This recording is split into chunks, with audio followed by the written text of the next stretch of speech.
The seminar was quite eye-opening. Don't you think? I knew global warming was serious, but the long-term consequences are even more alarming than I expected. I agree. What struck me most was how irreversible some of these changes might be. Once certain thresholds are crossed, there is no easy way back. Exactly. Yet, many people still believe that climate change is mainly the responsibility of governments and large corporations. While they certainly play a major role, individual responsibility shouldn't be underestimated. Collective change starts with personal choices. That is true. But sometimes individual actions feel insignificant compared to industrial pollution or mass deforestation. I understand that feeling. However, when millions of people reduce consumption, save energy, or change their habits, the cumulative impact becomes substantial. I suppose lifestyle choices matter more than we think. Diet, transportation, even clothing habits can influence carbon emissions. Absolutely. For example, reducing meat consumption or choosing public transport can significantly lower one's carbon footprint. Still, convincing people to change their routines is extremely challenging. Comfort often takes priority over environmental concerns. That's where awareness and education come in. People are more likely to act responsibly when they understand the consequences of inaction. Do you think fear is an effective motivator? Some campaigns rely heavily on catastrophic scenarios. Fear can raise awareness, but it can also lead to denial or helplessness. I believe solutions and hope should be emphasized just as much. That makes sense.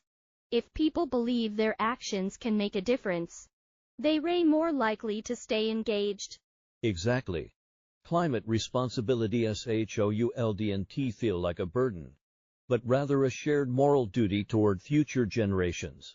When you put it that way, individual responsibility feels less overwhelming and more meaningful.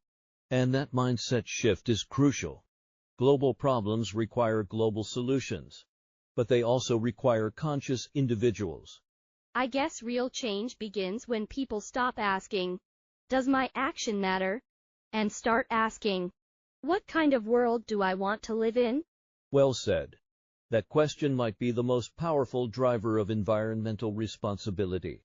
Something else that concerns me is how easily people shift responsibility away from themselves. Yes. Blaming governments or corporations often becomes an excuse for inaction at the individual level. Yet, those same individuals continue unsustainable habits while expecting systemic change to happen overnight. That contradiction is at the heart of the problem. Systemic change and personal responsibility should reinforce each other, not compete. Do you think people truly understand the scale of their environmental impact? Not fully. Many underestimate how everyday decisions, such as excessive consumption or waste, contribute to long-term damage. Especially in developed societies, convenience seems deeply embedded in daily life. True, but convenience often comes at an environmental cost that is invisible in the short term.